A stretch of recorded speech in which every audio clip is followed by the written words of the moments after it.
नमः शिवाय। इस वर्ष जितिया व्रत को लेकर काफी भ्रम की स्थिति उत्पन्न है।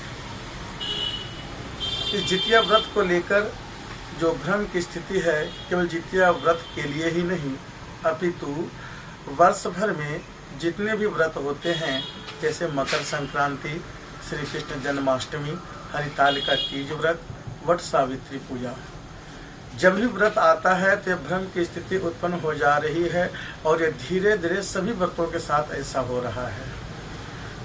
इसमें शंका समाधान के लिए 3 प्रश्न है।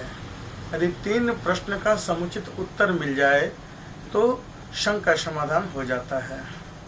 पहला प्रश्न यह है कि हम किन ब्राह्मण के बातों को माने, किन के बातों को माने, पंचांग के बातों को माने या अनेक मत जो अनेक ब्राह्मण दे रहे हैं, हम उनके बातों को माने, और हम पूजा करें तो कैसे करें।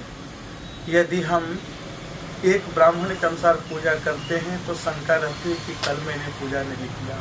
उदाहरणतः जैसे अभी 6 तारीख और 7 तारीख में मतभेद चल रहा है, तो स्त्रियों में या पुरुषों में ऐसी भ्रांति होती है कि यदि हम 6 तारीख को कर लेते हैं तो मन में शंका लगी रहती है कि शायद 7 तारीख को ठीक था, हमने गलत कर लिया। यदि कोई स्त्रियां 7 तारीख के व्रत को करती हैं तो उनके मन में यह प्रश्न लगता है कि नहीं, लगता है कि 6 तारीख का ही सही था। इस भ्रम की स्थिति में ना ही तो भक्ति उत्पन्न हो पाती है और न ही संतुष्टिदायक व्रत हो पाता है। मनुष्य शंका में लगा रहता है।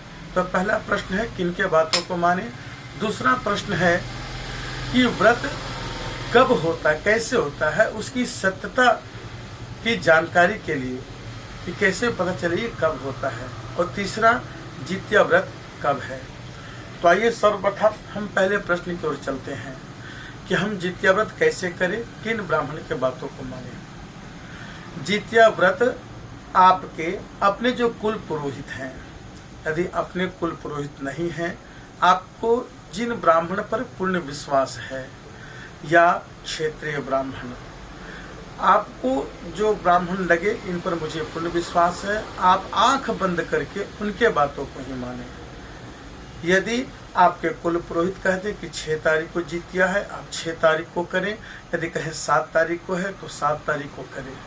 आप पूर्ण विश्वास होकर उनके ही बातों को माने, तभी आपका धर्म सार्थक होगा, क्योंकि यह धर्म पूर्ण विश्वास पर ही चलता है। आज मीडिया में YouTube के माध्यम से ये बात सत्य है कि ज्ञान का प्रचार प्रसार होता है, ज्ञान के साथ साथ भ्रम भी फैलाया जा रहा है।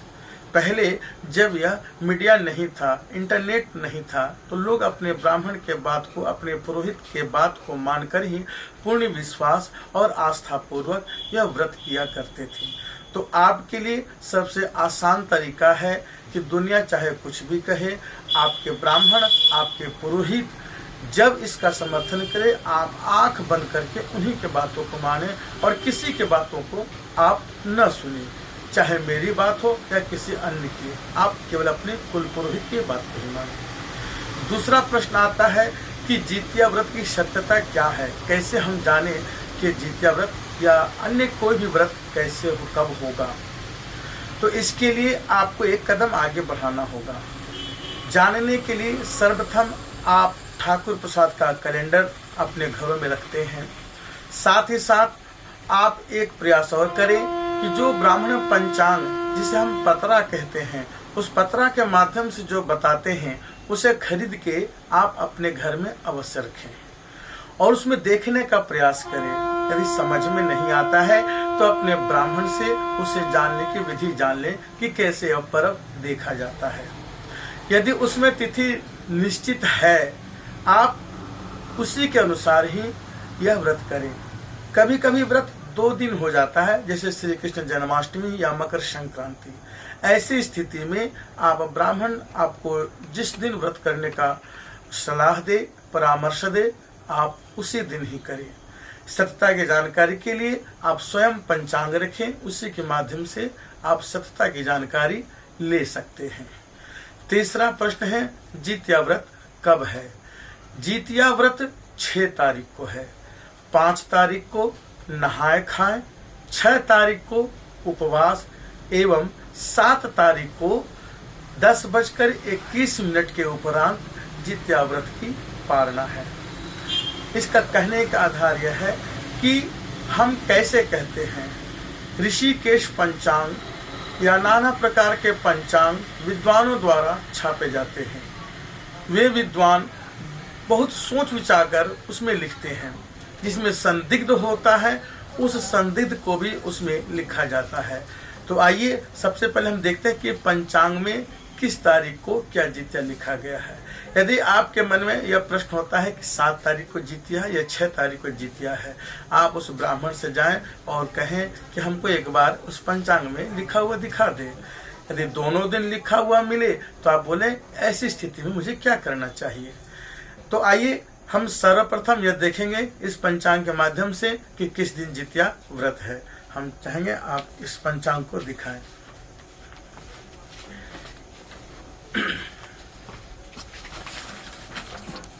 आइए हम आपको दिखाते हैं। देखिए ये ऋषिकेश पंचांग है। ये ऋषिकेश पंचांग जो काशी विश्वनाथ पंचांग के नाम से जाना जाता है, श्री ऋषिकेश पंचांग। अब आइए हम देखते हैं ये जीवित पुत्र का व्रत आश्विन कृष्ण पक्ष में होता है। मैं पहले आपको बता दूंगा, आप भी ऐसा पंचांग अवश्य रखें, क्योंकि यदि आप पंचांग रखेंगे तो आपको भी वास्तविकता का ज्ञान होते रहेगा। यदि आप नहीं रखेंगे, इसी तरह भ्रम की स्थिति में सभी व्रतों में आप पढ़ते रहेंगे। ये देखिए यहाँ लिखा हुआ है अंग। अंग का अर्थात होता है अंग्रेजी तारीख, और यहाँ देखिए जो काला अक्षर में लिखा हुआ है ये हिंदी तिथि है। तो सबसे पहले हम आते हैं अंग्रेजी तारीख में। देखिए यहाँ 6 तारीख है, 6 सितंबर। आप आपको यहाँ दिखा दें, यहाँ 30 सितंबर से 14 अक्टूबर तक का यह कृष्ण पक्ष है। यह 6 तारीख है। तो पहले उस दिन कौन दिन पड़ता है हम उसका जान ले लें। उस दिन शुक्रवार पड़ता है। यह सप्तमी तिथि दिन को 9:25 तक रहेगा। इसके बाद अष्टमी तिथि आरंभ हो जाएगा। और इस दिन ये देखिए 6 तारीख है, 6 सितंबर है। देखिए यहाँ क्या लिखा हुआ है, जीवित पुत्रिका व्रत 8 व्रतम, अर्थात जीवित पुत्रिका व्रत जिसे हम जितिया करते हैं, अष्टमी व्रत को होता है 8 व्रतम लिखा है। जीमूत वाहन पूजा जिनकी हम पूजा करते हैं, अष्टमी श्राद्धम, अर्थात उस दिन अष्टमी है, अष्टमी का श्राद्ध भी उसी दिन कहा गया है। आइए और अब हम देखते हैं 7 तारीख को क्या कहा गया है। ये देखिए ये है 7 तारीख। 7 तारीख कौन सा दिन है, ये देखिए अष्टमी शनिवार। यह कब तक है, 10:21 तक है। और देखिए ये 7 तारीख है। आइए देखते हैं इसमें क्या लिखता है। ये देखिए यहाँ लिखा हुआ है दिवा 10:21 अर्थात 10:21 वादनात् परम, मतलब 10:21 के बाद जीवित पुत्रिका व्रतस्य पारणा, अर्थात जीवित पुत्रिका व्रत का पारणा जो है 10:21 के बाद लिखा हुआ है। यदि यहाँ से भी आपको संतुष्टि नहीं होती है, नाना प्रकार के कोई आपको भ्रम फैलाते हैं किस कारण से यह हो रहा है, तो आइए पंचांग के पीछे में उसका लिखा रहता है संदिग्ध व्रतोपवास। आइए देखते हैं पंचांग के पीछे में, इस पत्र को मैं पलट रहा हूँ, इसमें दिखा रहता है संदिग्ध व्रतोपवास, और मैं उसको देखने का प्रयत्न करता हूँ। यह देखिए लिखा है संदिग्ध व्रतोपवास तथा पर्व निर्णय, अर्थात जब मनुष्य को भ्रम की स्थिति हो जाती है कि भाई ये जितिया कब है, वैसी स्थिति में हम संदिग्ध व्रतोपवास में देखते हैं कि विद्वानों ने इसका क्या निर्णय लिया है। तो आइए देखते हैं हम जीवित पुत्र का व्रत के बारे में, इसमें क्या निर्णय लिया गया है। ये देखिए 1 नंबर में दिया गया है जीवित पुत्रिका। आश्विन कृष्ण अष्टमी को प्रदोष काल में व्यापनी अष्टमी में जीमूत वाहन का पूजा होता है। यह आपको पूजा करने का नियम बता रहा है कि जिस समय संध्या समय में अष्टमी हो प्रदोष काल में, उसी में जीमूत वाहन का पूजा होता है। इस वर्ष दिनांक 6 अक्टूबर 2023 दिन शुक्रवार को सप्तमी दिन को 9:25 25 मिनट पर समाप्त होकर अष्टमी आ रही है।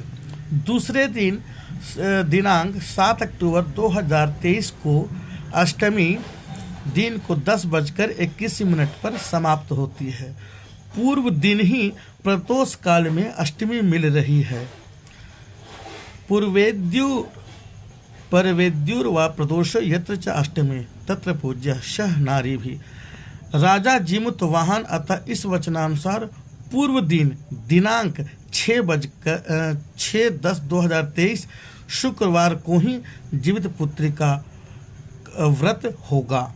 दिनांक 7/10/2023 दिन शनिवार को 10:21 के बाद व्रत का पारण होगा। इस प्रकार पंचांग का संदिग्ध व्रतोपवास में भी इसका निर्णय दिया गया है। इसके उपरांत भी यदि आप किसी ब्राह्मण कोई आपको कहे कि यह 6 तारीख को है अथवा 7 तारीख को है, तो अपना भ्रम का निराकरण के लिए आप बोलें कि मुझे पंचांग में दिखा दें या फिर इसका मुझे निर्णय समझा दें किस ग्रंथों से दिया गया है। जब पंचांग में भी संदिग्ध निर्णय नहीं हो पाता है तो निर्णय सिंधु, धर्म सिंधु के माध्यम से हम सभी इसका निर्णय करते हैं। यह पंचांग हमारे द्वारा नहीं छापा जाता, यह पंचांग बड़े बड़े विद्वानों द्वारा निर्णय लिया गया है और उस निर्णय को ही हम लोग मानते हैं। इसमें हम अपना मत नहीं दे सकते हैं। हम ब्राह्मण हैं और विद्वानों द्वारा जो निर्णय लिया जाता है हम उसी को मानते हैं। तो कुल मिलाकर यह है कि सर्वप्रथम आप अपने कुल पुरोहित की बात माने और यदि कुल पुरोहित न हो अपने गांव से पूछें। आपके गांव में लोग जिस प्रकार व्रत कर रहे हैं आप उसका अनुसरण करें, क्योंकि पूजन आपको करना है, व्रत आपको करना है, व्रत मुझे नहीं करना है। क्योंकि यह व्रत जो है आप अपने पुत्रों के लिए कर रहे हैं, इसमें आपको अपने पुरोहित पर विश्वास करना आवश्यक हो जाता है। तो अपने पुरोहित के अनुसार करें। यदि इसके विषय में जानकारी लेना है तो थोड़ा सा आपको एक कदम आना होगा, पंचांग अपने घर में रखना होगा या ठाकुर प्रसाद का कैलेंडर ले। नहीं समझ में आता है तो ब्राह्मण के पास जाकर इसकी जानकारी आप ले सकते हैं। निर्णयतः जीवित पुत्र का व्रत 6 तारीख को उपवास है और 7 तारीख को 10:21 के बाद व्रत की पारणा है। ओम नमः शिवाय।